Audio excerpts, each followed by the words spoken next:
We are here with Gretel and Steve. Steve's actually behind the camera.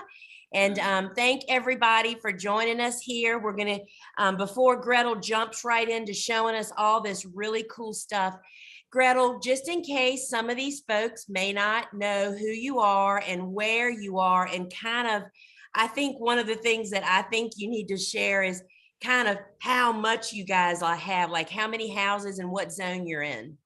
Yeah. So I'm Gretel with Sunny Meadows. My husband Steve's behind the camera. We're in Columbus, Ohio. We're in the process of putting up a couple more greenhouses. So I think that will be 20. Yeah. And we have everything ranging from the house that I'm about to show you that's made from PVC to like a 3-bay gutter connect that's automated. So, and the hoops and high tunnels, everything in between. We have flowers with these greenhouses March through November.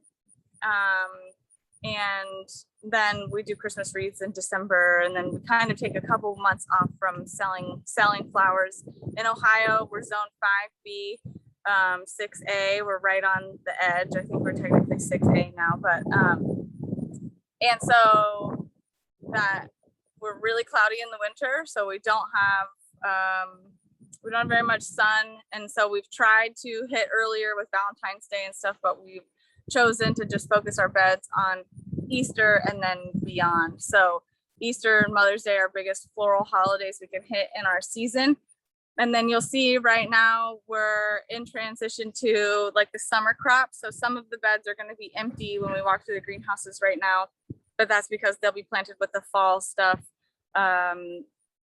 fall snaps and stock and marigolds and things like that as we get closer to time for those things. So we've got about 20 employees this season. Wow. Which is a lot. Yeah, the business has continued to grow. But the flowers, the demand is there. And so that's kind of how the business has naturally grown in a way that we're like, I think we could sell more of this, or maybe if we had one more bed with this timing. And so it just kind of has grown. And with the greenhouses, the importance is employee retention in the winter. The more greenhouses we have, the more winter hours we have for people. And that means that we can keep more people from year to year. So that's awesome, and it's pretty exciting. I love the way that you explained that y'all are kind of organically expanding as there's more demand, you add stuff. And so we have a bunch of folks over on Facebook, and now I'm going to try to make it so that my screen is small and yours is bigger on Facebook. So if you want to just jump in, Gretel, and start your tour, and I'll pause you at some point in time and talk about the awesome list that you've made for everybody to have. So take it away. Cool. Well, this house is our house that's made of PVC. Please excuse my dogs barking in the background. So right now there's rose lilies. These crates we've already cut through. There's some calla lilies at the end. So we do all of our lilies in crates. We used to plant them in the ground, but they're hard to weed, and they get rain sometimes at the wrong time. We were having issues with botrytis. So this structure here is mainly just to protect them from the rain so that we're in control of their moisture. So it's not something that will hold a snow load. We call this the Woolham house because the original idea came from Bob Woolham. And so we do mostly LA lilies. Those are what we use in bouquets for grocery stores. So we put a lily in every bouquet in the grocery store bouquets. And that helps so that if some of the like kind of fluffy filler stuff doesn't last as long, a bouquet still does. And that the perceived value of the bouquet, I think, is more with a lily in it. So here's our lily production for the summer. We plant every 2 weeks so that we have lilies throughout the season. So Gretel, I see that they're netted, and so you guys have to, you change out that house how many times during a season? Is that one time for the summer, or is it a couple of change outs during the summer? sometimes we will flip, like you can see these ones are ready to be taken out. And so in the spring, sometimes these houses are overflow for flats before they're lilies. And then they're lilies, and then we do have some more lily plantings to do. So they may go in here starting week 30, which is coming up soon. It's week 29 this week. And I think 30, 31, 32, those are the ones that have to go back into the heat because they don't bloom before Thanksgiving. So some of our lilies are grown in a heated space just to get them early enough for Easter. We generally just get one. We have 6 beds in that house, so we just get one planting. We're not flipping it generally. Okay. Here's our flat tile. Here's all our flats. This is our 3-bay gutter connect house. So this is our first house that we had that was automated, has automated sides and bridge vent. We've got these benches here, which we got at a greenhouse auction used, and they roll. So, you know, we always say there's no money in the walkways. So this is a way for us to fit more into this space. Sorry, you want me to move it more? Yeah. So each of these move so that we only have to have 2 walkways in here. So because you can move it to go to the other side. And then we also have these trolleys that we built. This helps move flats up and down in the greenhouse. And so, you know, these rows can be pretty long. Our seed starting area. So now that on big seeding days, we have 2 vacuum seeders that we use. So this area has grown as we've propagated more and been seeding more. So what's a vacuum seeder? So a vacuum seeder is a way that I can show you what the vacuum seeder is. So this will seed a whole tray at one time. You turn the vacuum on, there's suction. There's little holes based on the size tray that you have and the size seeds that you're using determines the size of the hole. And then once you know that you kind of shake it around, and once you know that there's a seed in every hole, you'll flip it upside down, turn the vacuum off, hit it a few times, and that seeds the whole tray at one time. So it's just a way to increase the speed when you have, you know, 150 flats or something that you need to start. That would take a really long time without the vacuum seeder. So we've been working with the seeding company to try to find, you know, what are the best. They have a lot of specs for vegetable seeds, but not necessarily for flower seeds. So we've been experimenting with some different plates to figure out what's the best plates to use. This is our plug popper here. So this is everything we do for the field is in 1/28. This is built by an Amish fellow. And you know, it puts the flat down in there and then pops them all. So that really helps with transplant time with the speed. So Steve, what would you say somebody's volume needs to be to transition to a vacuum seeder and this popper? I mean, you are starting a lot of seeds there, right? We are starting a lot of seeds. You know, in the heat of the summer, we could be starting 150, 200 flats, but we're still using the vacuum seeder. You know, we have it, but we're still using it when we have 30 flats to start. And so, you know, I used to really enjoy seed starting. I still do, but, you know, I also enjoy having more time. So the vacuum seeder really enabled us to be able to have more time to focus on keeping the beds clean and those kinds of things. You know, I think you can get out of, with the whole purchase of a vacuum seeder and a couple seed plates, you know, maybe $300 or $400. And that's really not that big of an investment when you think of how many flats you can start with it. So I think that at a small scale, a vacuum seeder is still can be pretty profitable. Okay. These are some of the heated lilies, you know, so these are planted too late to make it out in the unprotected house. So we keep these in the heated house. And And so we can do 4 beds of lilies in this bay here. And then there's dahlia cutting. So we do a lot of dahlia propagating to increase our tuber stock. And then these are heirloom mums. So these are all disc buds in this house. So this is ones that, you know, get the big heads, the football heads, but you have to do some work with them. So we just pinched them back and weeded them. So they just got the netting added to them, netting and posts. Typically, yeah, end of July, kind of beginning of August is our last like pinch back. So they used to say the beginning of July, but for us, that still leads to some pretty large plants. They'll flower with, you know, with short days. And so I don't know if it has something to do with our, how the day length. The idea with pinching it too is I get more blooms per plant. And so every time I pinch it, I'm doubling the amount of blooms that I get. So that's kind of the goal behind it. You can see our heater, just a 125,000 BTU hot dog heater from Modine. This Gutter Connect house has four heaters in it. And we're minimally heating mostly in the winter to about 50 degrees. So we're not heating it super hot, just enough to kind of keep plants growing.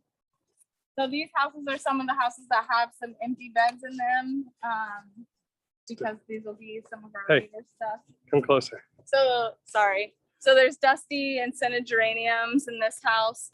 And then we just planted some late dahlia cuttings in this house here. So this house is heated. These dahlia cuttings, the plan is for them to be blooming for Thanksgiving. So last year we did a couple trial beds and it worked out well. We do have to add light to them in the fall. Otherwise, all the dahlias kind of blow the centers. Like you can see the yellow middle to them. So just a way to kind of expand production. I just want to make sure we see the Lizzie house. So. I can't go that fast. Okay. Right, because it gets pixelated. Yeah.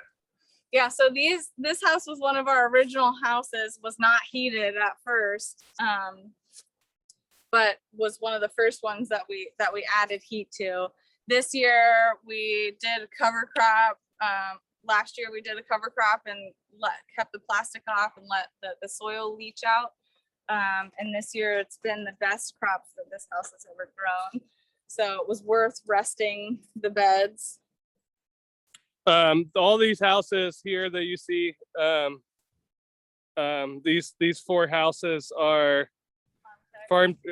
hoop houses from Farm Tech that we converted into heated houses. So they all started as unheated houses before they became heated houses. Yeah. So while Gretel's walking over to the next house, so Gretel has made us a list of her favorite summer annuals that I've printed out here. Y'all can't see it, but I know you can't read it. I just put the link that if you'd like to have this, you can request it, because, you know, I don't know if y'all understand this or not, but sometimes it's all about the variety selection, which ones we're supposed to be growing. And Gretel has listed in here her go-to summer annuals, also with a few little tips on it. So I've put that in the comments of the feed, and you can request that anytime. And I will also take this time to say, and what that does is put you on Gretel and Steve's course list. And that means that anytime they're doing stuff like this, great resource stuff, you'll get an email from us, because their course enrollment does not open until November. It's like late November, and their course starts in January. Y'all, you have to check out their course page. You're seeing just the depth of their experience of growing this stuff, and they've done it from the ground up, and it's awesome information. If this is something that interests you, take it away, Gretel. All right. Thank you, Lisa. Yeah. So, you know, a lot of this stuff we've learned the hard way, like, tried it and failed and then sort of adapted what we were doing. So the point of the greenhouse class that we're teaching is to kind of, teach you the things that we learned the hard way. So that way you can start with that knowledge and grow from there. So we got eucalyptus in here, and then more mums. These are the spray mums here. So they're at a different spacing because they take up more space. The plants get more bushy. So, and then this eucalyptus we planted really early in the spring. And we'll be cutting off of it this week starting. So, if you're planting eucalyptus outside, sometimes it's not ready until end of August or something because it takes so long outdoors. So that just kind of helps give us a head start on it. So will that winter over in that house? It would winter over in the house. We have not had space before to leave it, but the goal this year is to do so. So they can overwinter. Sometimes overwintering stuff we found can create a somewhat of a bug issue the next year. So we're kind of hesitant to overwinter too much in the greenhouses. If we could just plant a new bed every year, then that might make us a month late, but it kind of helps ensure that we don't have a lot of insect issues. Yes. You want to turn the fans off? Do you know how? No, I don't know. There. Wow. Oh, sorry. We're just gonna switch so you can turn the fans off so you can see us, you can hear us better. So this house has kind of been our pride and joy this year. This was another house that we put a ridge vent in last year. So we had cover cropped it and rested it, and then take the plastic off and let it leach out. So so these Lizzies, the heated Lizzies are always the tallest, but it's always, exciting to see. I think this is the best Lizzie crop we've had. This is, in case you didn't hear that, this is probably our best Lizzie crop we've had. Like, look how tall these are. I mean, they're almost as tall as Gretel, which isn't necessary, but. In this house, they picked a ton from this house today. So we did take some pictures this morning and like while they were harvesting to kind of show before and after. Because I think we got 3 truckloads of Lisianthus today. So typically for us, July is when they start blooming. They're a couple weeks later than we had hoped. So we've been waiting for this time for them to come on. So the past couple weeks, our employees have been like, sale, it seems a little slower. And we're like, this is the calm before the storm because it's about all these Lizzies are about to hit. So that's what happened today, actually, was Lisianthus explosion in the greenhouse. So I know the questions that we're going to get. Number one, I'll just ask them and then y'all can answer them. Do you start your own Lizzies from seed, and when were these planted? So we do start some of our own Lizzies from seed. These are from plugs, just because we wanted to make sure we hit the right timing. These plugs were planted week 46, which I think is Thanksgiving-ish. So they take a really long time. Lizzies do. That's part of the reason why we buy in plugs, is because from seed, there can be such a challenge. So if you are a new grower, I would suggest buying in plugs, just because if you want to try and hit the right timing. Lizzies have classes just like snaps do. So there's specific ones you need to grow at a certain time. And what was happening with the ones we started from seed was we weren't getting enough growth on them in the right amount of time. And then the group that we had planted was off because of how long they took in the tray. So don't feel guilty if you have tried it and you have not succeeded, because us too, still. So we figured out how to germinate them, but it's growing them on and getting enough vegetative growth before they start to initiate bud. That's kind of been our issue. So we've been working with Taki and Sakata, both seed breeders of these Lizzies. So some of them that you'll see us posting on social media and stuff are trials that we got from them and maybe not available yet. So it's been pretty exciting to work with those companies just to kind of get a head start on some of the new varieties that are coming up. But also, we're providing them with feedback about what's sellable and how the stem length was and the strength. stem strength and all of that. So as you can see, It's- some of these are a little floppy. So these must be, Echoes tend to be a little floppy for us. They're ones, so we plant them in the heat so that they're early. But they harvested probably 90% of yeah, so the also they took out all the support that was in here for them. So what I'm hearing you say about starting from seed is getting them to germinate is only one part of the process. There's just a lot of conversation going on about this right now over on all of our course pages. And it's not just germinating, it's growing them on properly too, right? Yeah, and it takes a lot of fertilizer. And for people who, when we started, we didn't really know much about fertilizers and insecticides and pesticides and stuff like that. So, it takes a lot of fertilizer. It takes kind of figuring that process out to really, And lighting, I feel like the lighting. Yeah. So they're just a challenging one. So it's not impossible. I mean, people do it. I know. Yeah, Calvin from Arrowhead Dahlias, they start all their own Lizzies, so it is possible. This is a early dahlia hoop. So these were planted out from cuttings into the greenhouse. So they flower earlier than outdoors. This is a 3-season structure. So the plastic comes off in the winter. It does not hold a snow load.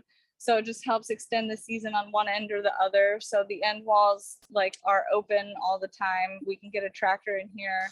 What makes this a 3-season structure is I space these bows 6 feet apart instead of 4 feet apart. So when we built these two structures, we intended on them being 3-season structures, and I probably saved 25% on the cost of this structure by making it a 3-season structure.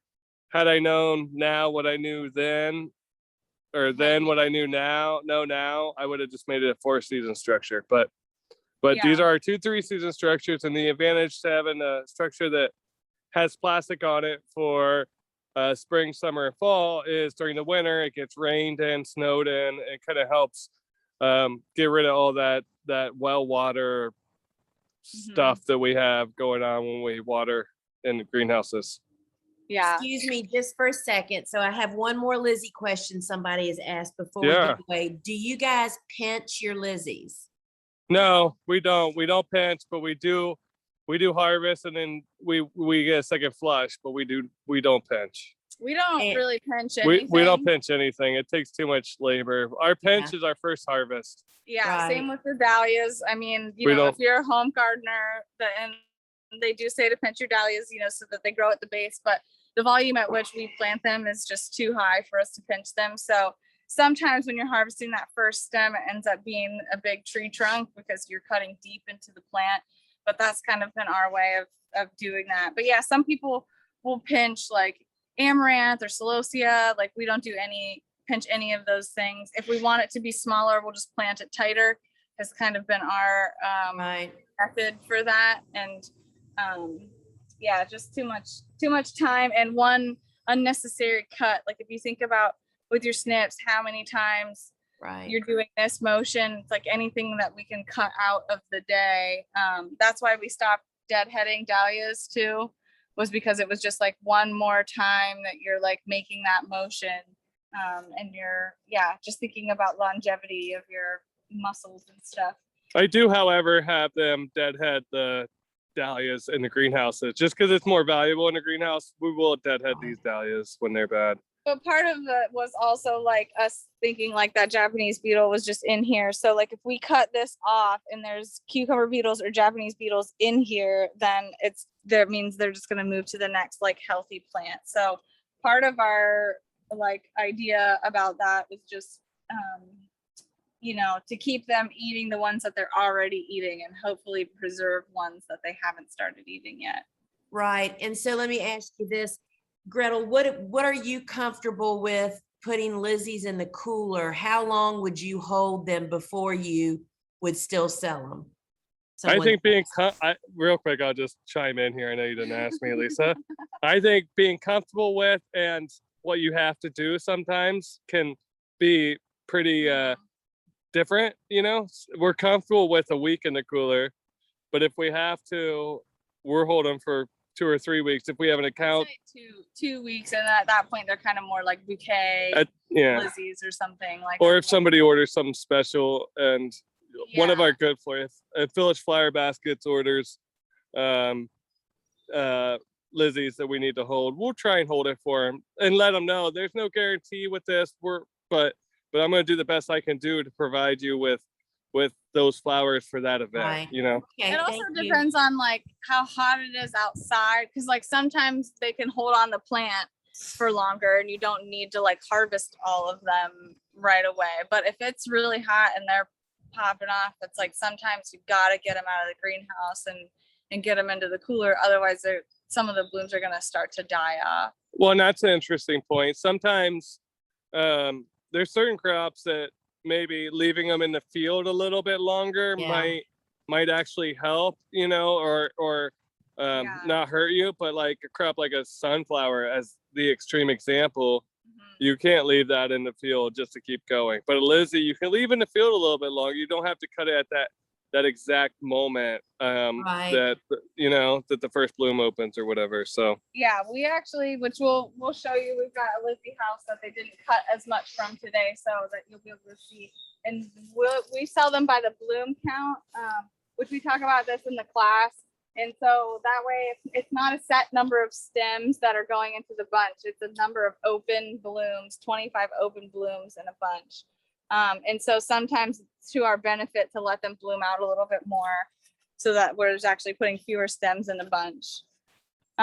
So this is a late succession of Lizzie's. We keep trying, but it doesn't work. This is the ones that we were talking about keeping in the vegetative state for longer. They keep just blooming so short. and then this is another planting of Lizzie's. Actually, it's our last planting of Lizzie's. You can see them in there. I mean, you know, we pride ourselves on keeping our beds pretty weeded. You know, that's something that that's something we pride ourselves on. But you know, I mean, even somebody like us, you know, there's still a lot of weeds in there, right? Stuff happens. Life happens. Yeah, life happens. You know, I mean, weeds can be the biggest time suck. So a here's a farm. great question for you, Steve. So Donna says, I just purchased a used high tunnel that needs plastic. Should I buy just 6 mil clear or thermal? She's doing a single layer in zone 7B. I would we use all 6 mil. 6 Okay. mil, 6 years, kind of the life expectancy of it. That's kind of what we shoot for. Okay, thank you.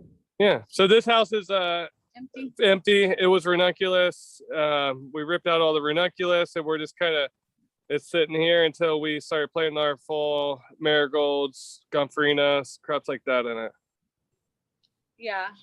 So that's the plan. We've got some folks from Mexico that work for us, and it always frosts on our marigolds outside. So the goal is hopefully with the marigold beds in here, we'll have marigolds for Dia de los Muertos, since that's like a part of the celebration.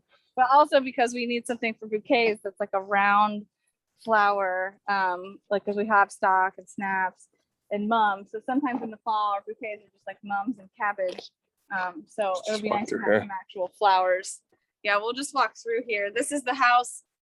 We bought this used at an auction for really cheap because it was 14 bays and nobody wanted to take it down and deal with it. So we worked with an Amish company for them to take it down. They got to keep the other bays. We just took the 3 that we wanted. So originally the house on the left up there was here, so we moved that. This field was very unlevel, so we put in a lot of soil to try to level it here. So we're pretty excited about this space.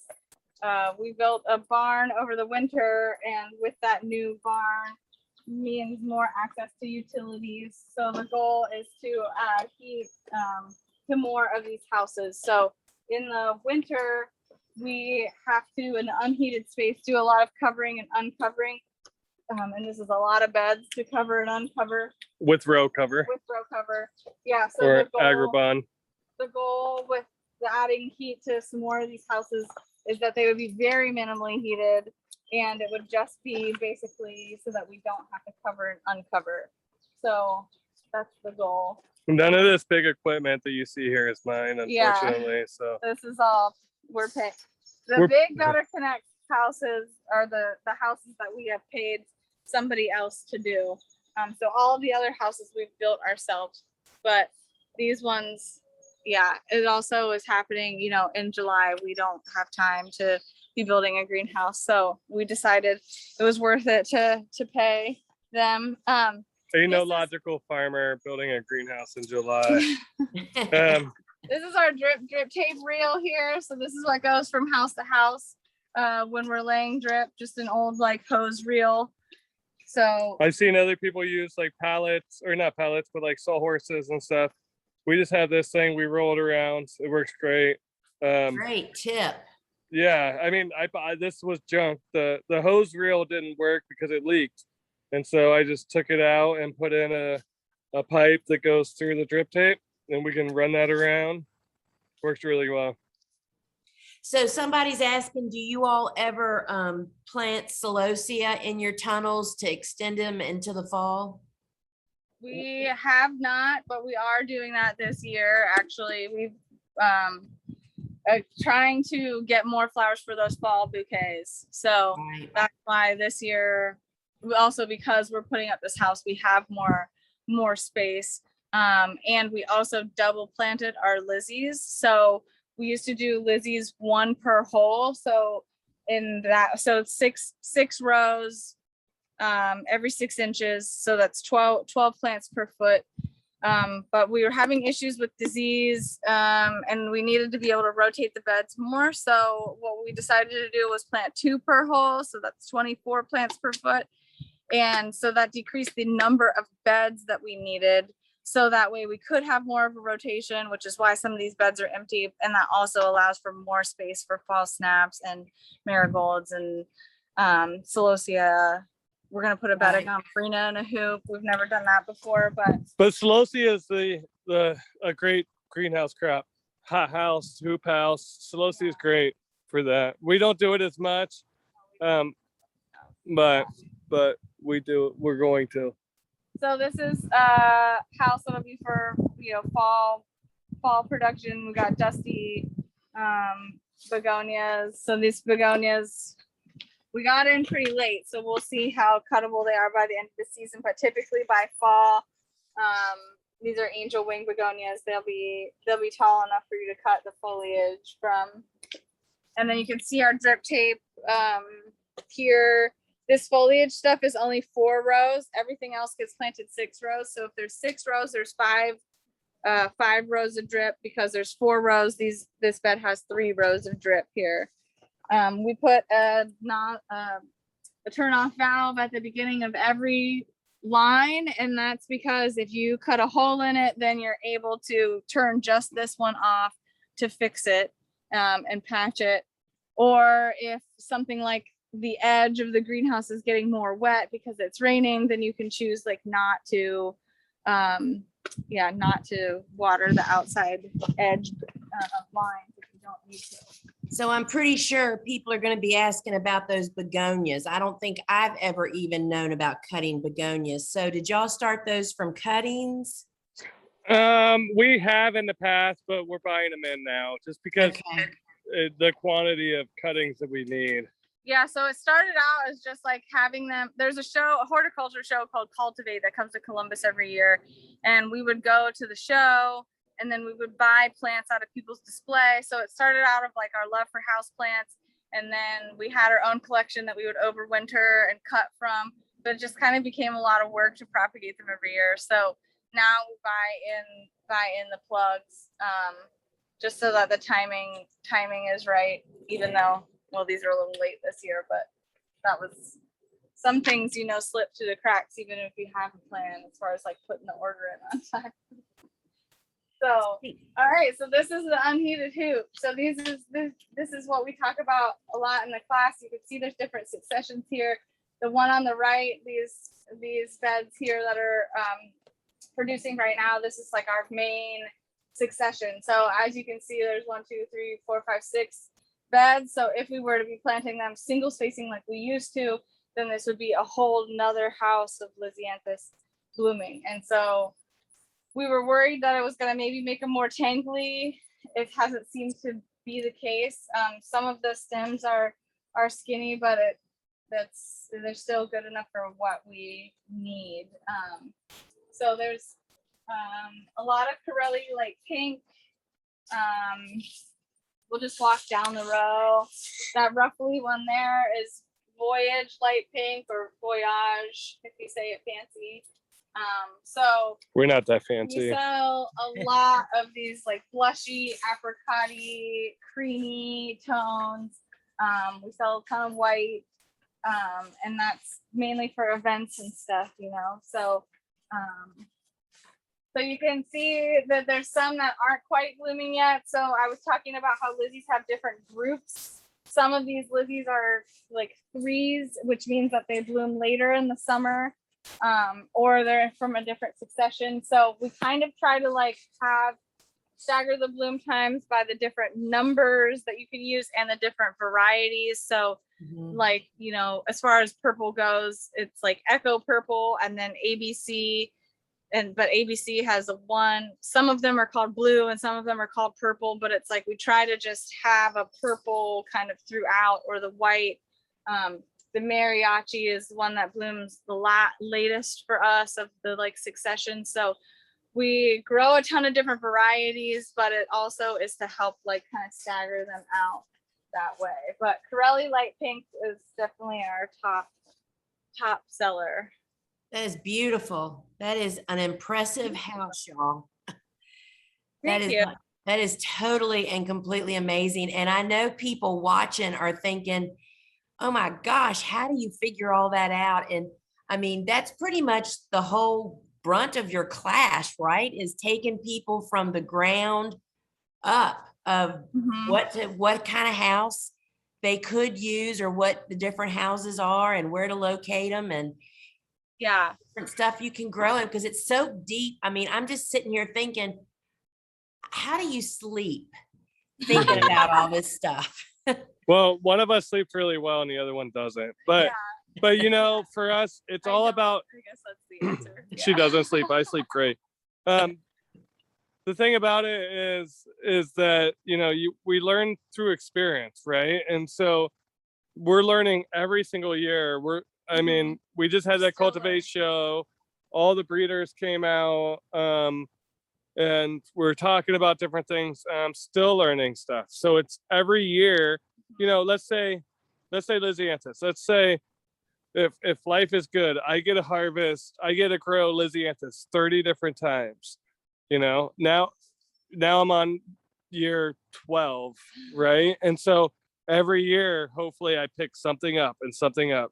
So hopefully on the 30th time that I grow Lisianthus, I don't have a lot of issues, but I only get 30 opportunities to try it. You know what I mean? Only grow for 30 farm seasons. Yeah. Because you only get to do it once a season. So we kind of talk about that with dahlia tubers, you know, anything that just is like once a season. It's like celosia, you can plant multiple successions. So if one messes up, like you have opportunity to kind of fix it and learn from it within the same season. But you know, Lizzie's, it's like they all get planted. These were transplanted week 14, which is like the beginning of April, you know, and it's like that means that these plants have taken a really long time to get to this point. And so, you know, every year we're learning. We always say farming keeps you humble. You know, as soon as you think you have it figured out, then something else happens. A few years ago, our Lizzie house, you know, looked like this during right before Cultivate, and then right when everyone was coming, all the seed breeders and stuff were coming to see the farm, was when we had Fusarium just take out whole beds, Fusarium at a time. And so, you know, and that was only a few years ago. So we've been steaming soil and we've been rotating our crops. And that's been a really important part of the greenhouse stuff. And I think that that's, you know, part of what we talk about in the class, because there isn't a lot of information about flower crop families and like how you should rotate in the same way that there is about veggies. So, you know, for us, rotating the Lizzie beds and the dusty beds so that they're not in the same place for a year or two, just so that you don't have that disease buildup. And that's another reason why we have so many structures, is because those crops are such a big part of what we do. Yeah, that we need to be able to rotate. And those are all things that we've learned the hard way. I mean, Ohio State came out and said when we were having that issue that we just needed to replace all the soil in the greenhouse, and that wasn't really an option. So we started steaming soil. That's something else that we talk about in the class. Helps with weed pressure, but we were mainly getting it for disease pressure. And you can see all these are netted here. Some of them it looks like are ready for the net to be raised or posts to be added. And we've got straw in the walkways. This also helps with weed control. We've had a couple employees have a reaction to straw this year. So next year we're switching back to leaves in the walkways, just some kind of cover, so that you don't have to wheel hoe them as much. So that's what's going on in our houses. The one next door is pretty empty. So We planted our first cabbage over. We do most of our cabbages in high tunnels. So we plant our first bed of cabbage over there on Saturday. Awesome. So a couple of questions. The begonias are basically a warm season annual, correct? I mean, that you have to give it winter protection. Will you winter them over there, or are they Nope. one and done? One and done. Yeah. okay. Well, you get them branchy. You could probably keep them, but one of those things that we'd rather, I'd rather rotate it and put something different in Right. there, and just, let's say for the plugs it costs us like $500. I'd rather just have a new bed. Right. You can keep them. What we used to do was dig them, like we had stock plants that we would keep in the heated house over the winter, and we would take our own cuttings. But I don't know if they need light or something. It got to a point where they would drop all their leaves in the winter. They just didn't seem Right. very happy. So that's where we're like, we're kind of like stressing these plants out, trying to keep them. So I think that if you were to keep them, they'd probably need heat. They would need heat and light, I would think. So, and you can see actually right here, we've got some fusarium happening. So it looks like they need water, but they don't. This is the disease called fusarium wilt. So if you see it, what we do is we go through and we remove it by hand. We keep track of how many plants we're pulling per bed, so that way we can have an idea, and also map like hot spots. So that way when we're steaming the soil in the winter, we know like what areas were bad. So that That we is can- something people have been talking about also. So that is a soil-borne disease, right? Yeah. And it doesn't spread like of something on foliage would spread. It spreads underground super slow unless you treat it like by steaming, correct? Yeah, and it could happen pretty fast too. Whatever, a couple of years ago it happened. I mean, it happened quick. Yeah. So- Like so- they look good, and then we had like full meltdown. So, but it lives in the soil. You can, there are, conventional like drenches and stuff, but when we had the outbreak, we tried those and they still didn't work. So that's why we're like, there's got to be a better way. So the steaming for us was an organic way to deal with it. And so, yeah, if you have the issue, I mean, the best thing you could do is remove the diseased plant material, keep an eye on it. So we have flags that we'll use. If, if it's really bad, we'll flag the spot. So that way we can kind of track like how much it's spreading. You can also tell if you're removing the plant material, if you've got big empty spots in your bed. And then, that's why like this bed next year won't be Lisianthus, is because we'll try and plant something that's not as susceptible to fusarium. So 2 questions. One Yeah. is steaming the soil, does that kill the microbes and the organisms in the soil? So the idea is to kill the bad ones and not the good ones. So we're trying to find that sweet spot. We actually got a grant through USDA to create some of this deliverable data for our like zone and also soil type. So in Holland, they steam really hot, 60 centimeters deep for 60 minutes at 60 degrees Celsius, which is hot, but they're also sandy soil. So it's different. And there's not a lot of data out there. So what we're trying to do is find that sweet spot for small scale, like flower, for flower farmers that are growing in hoops. So we hope, and we've got 2 years left of the grant. This is our first like winter with the steaming and stuff and the observations that we've made. So we hope that we'll have some more deliverables in that way of an exact like temperature, but we're also going back afterwards and adding like good microbes. Yeah, so the idea is at 160, 170 degrees, you're killing all the bad microbes and keeping all the good ones. The good ones are more productive. The good microbes are definitely more productive. And once you so, kill off the bad ones. yeah, Yeah. and so, and I'm also only going, that let's say I shoot for 180 degrees, 4 inches deep. Well, there's still a lot of microbes 5, 6, 7 inches deep. You know what I mean? So I'm still not killing all the bad ones and not killing all the good ones. And we're adding compost and other like organic soil amendment stuff back to the soil to try to Right. Yeah. rebuild the soil. So the idea is like instead of sterilizations, like pasteurization. So finding that finding that sweet Happy spot. medium. Yep. Yeah. Yep. Yeah. Okay, and here's another question. How do you know Fusarium from, and I'll spell this, Pythium? I would guess that you all Pythium. had tests done. Yeah. Phytophthora. Oh, Pythium. okay. Oh, okay. Pythium is like dampening off. So you really don't necessarily know unless you went to college for it. Well, But this we'll is- send in samples and stuff to our local university. Yeah. So if university near you has a plant lab, like for us to send something in, it's only like $20 to $40, depending on how large the sample is. And then you have an actual answer. So for us, it's worth it. Because we don't always know. I mean, we most of the time don't know what the problem is yeah. unless it's through experience, unless we've experienced that problem before, then we can kind of identify it. But if we've never experienced the problem before, we have no idea how to identify it. Yeah. So Pythium is just kind of like root death. So it's like, can come from a different number of things. Fusarium, you're going to see this, like these spores, and you can see the sporulation. You can also see where the stem is like bleached out.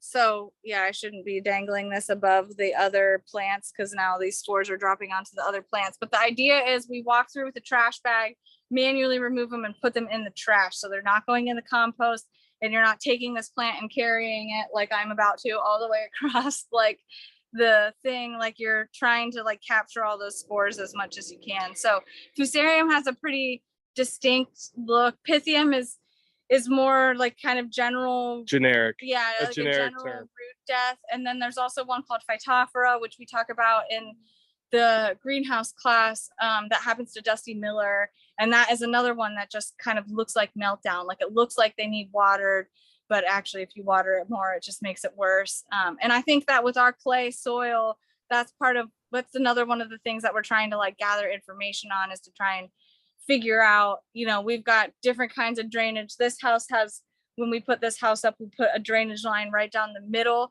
So what we were finding was we weren't able to apply enough water to like leach things out of the soil, because our water table is very high and our soil is clay. So some of the things that you experience may be different based on your region and your soil type. So, when we talk about like nutrients and building the soil and stuff, all of those things might be different for you because it's kind of just based on our soil tests, and just like things that we've learned. That's also why we dig out the walkways. So you can't really tell in here, but these are kind of semi-raised beds. So they're not fully raised, but what we do is we till it every year, and then we dig out the walkways and put that soil onto the beds.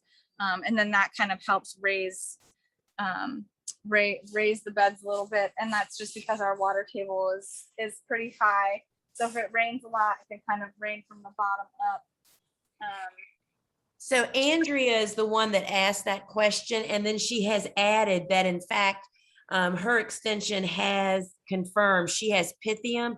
And her question is, does steaming address that problem also? No, Okay. watering less is about the best thing you can do for Pythium.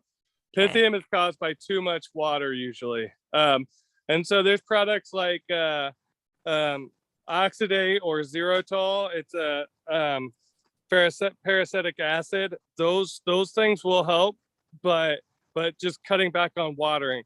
You know, if you take our class, I think the one thing that we really try and push is just not over watering. We are both recovering overwaterers, and I think that overwatering is one of the most detrimental things that you can do in a greenhouse. So you want the plants to have air, so that way the roots have to reach down for the air. So if you're continuing to like keep it wet, then Then you're drowning the plants. Yeah. So if you continue to keep it wet, then it's not really building the root structure that you want it to. So then it's kind of already weakened the plant. So that's kind of what can cause Pythium. And if you're growing in the ground and it's happening in the ground, it could be potentially, water's coming in the side of your greenhouse, or like with us, a water table is high. So sometimes when it's really wet, you know, for us, the walkways are wet now. That's why we dig them. So that way, if we do have a lot of rain, it's not in the beds.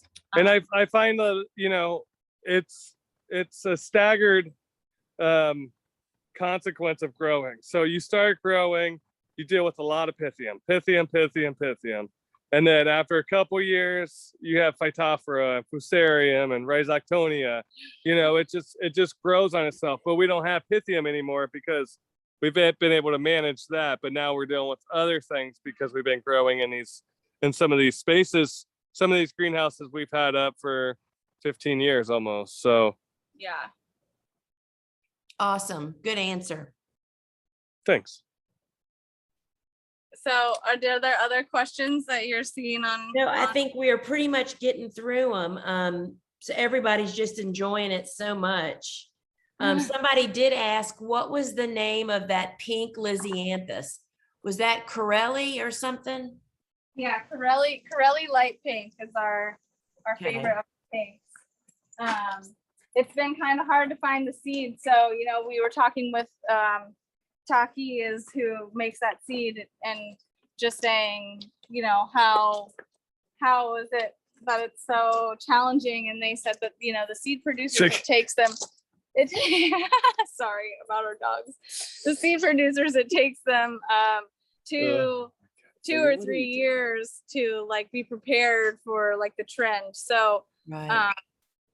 you know, I know as demand has been growing, supply has been less as far as like flower farming goes. And so the idea is just to get your order in early, so that way you can be sure to reserve stuff before it runs out. So usually for our Lizzies, because we start getting plugs like Thanksgiving, you know, we'll put our order in ideally sometime in August or so.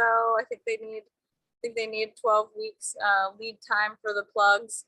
So we try to just put the full order in at that point. But there's multiple plug suppliers that you can use.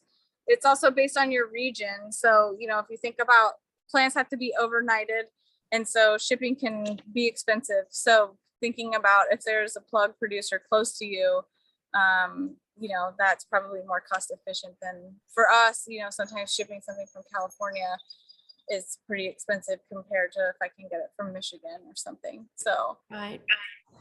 So Gretel, tell us just very briefly about your course. What could somebody expect to learn that's maybe a new upcoming flower farmer, and they either already have a house and they're realizing they're missing a lot of opportunities in what they're growing, or if they don't have a house yet, what would they expect to learn from your course over those 6 weeks? So we start out from the beginning, so talking about the different types of structures that you could choose from, and also talking about setting it up, and you know, thinking about crop planning and things that are going into it, and making sure that you're growing the, you know, top dollar crops, since it's expensive real estate.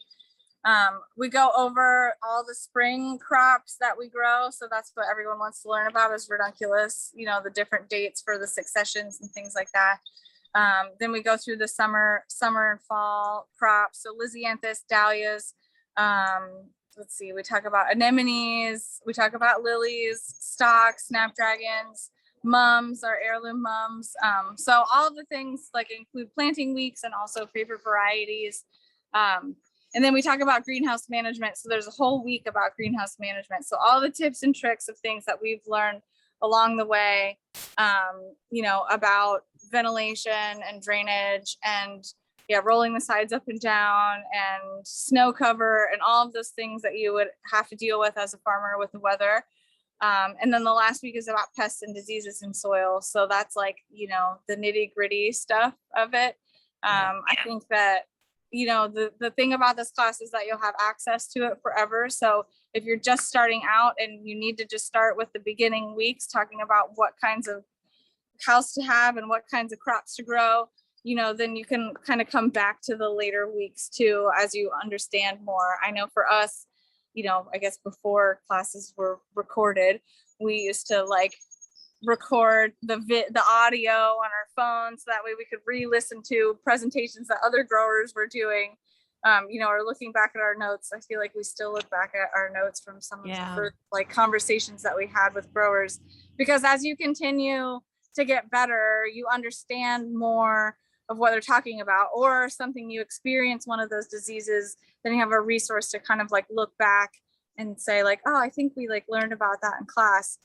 So you can kind of like see what we've done and how we've tried to problem solve some of these things. So yeah, I think it's accessible for people that are beginning and people that have experience. I wish something like this was available when we started.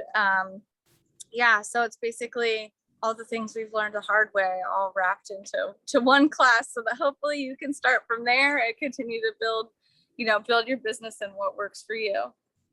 So just very quickly, I just want to highlight for folks that may not know. So the course enrolls only once a year, and it's mid-November for 5 short days.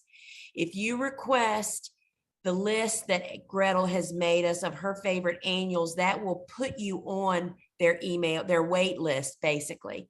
We won't let you miss enrollment. The class is $595.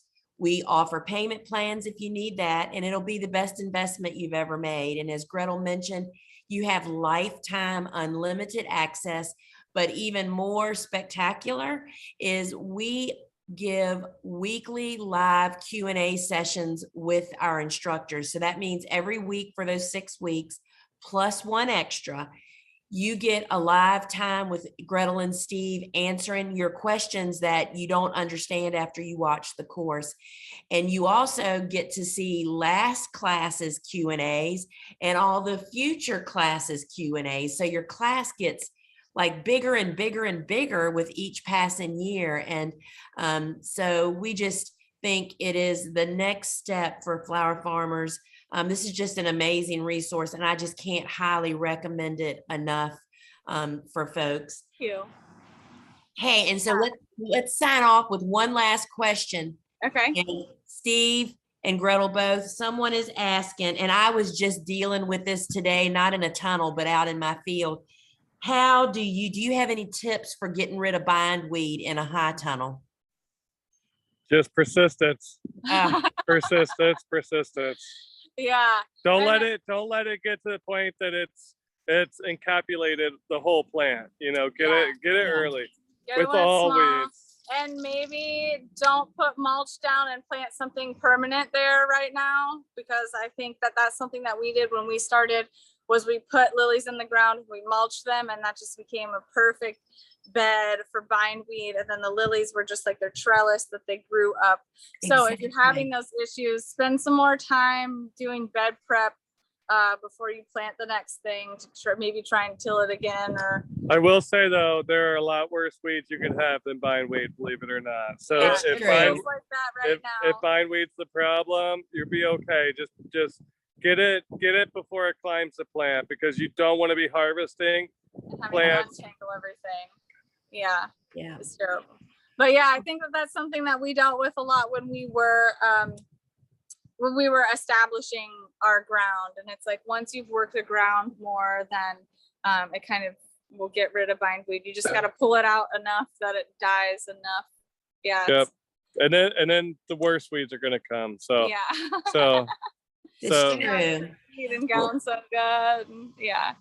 So So- thank you guys so much. I mean, doing this at high season, we just really Mm-hmm. appreciate it. Everybody loved seeing what's going on there. And I think this is a great little snapshot of potential stuff when you have structures and all the different ways you guys use them. So thank you guys so very, very much. And we will see you again sometime soon. And everybody remember, now you'll have to see Tucker took my PDF list and ate the bottom half of your list. So I'll have to print another one. But y'all be sure and get Gretel's list of her favorite summer annuals. There's some good ones on there, just so helpful. And till we meet everybody again, everybody try to keep cool and harvest on, right? Yeah. yep. All right, guys. Thank Summer. you so Yeah. much. Have a good Thank one. you. Bye. Thanks.